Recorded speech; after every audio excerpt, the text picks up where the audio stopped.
Мені алдап басқа дінге өткізбекші болды. Еще мешіттің алдында. Давайте басымнан өткен тағы бір сұмдық оқиғаны айтып берейін. Осыдан 2-3 жыл бұрын болған оқиға. Көктемде күннің енді жылып жатқан кезі еді. Қызым да, балам да бірінен кейін бірі тоқтамай ауырып кетті.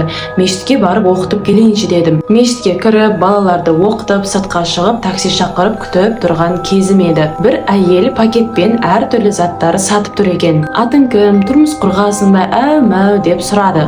Үйің бар ма деп сұрады. Мен жоқ, квартирада тұрамыз дедім. Онда менің үйімде тегін тұра берсей деді. Сосын ойбай, мынау қуады екен ғой деп ойлап, жоқ, рахмет, керек емес дедім. Кейін бар ойың Аллада болсын, дұғада бол жаным деп қолыма бір қағазды оқы деп ұстатты. Бұл не десем, үй керек болса хабарлас, менің номерім тұр деді.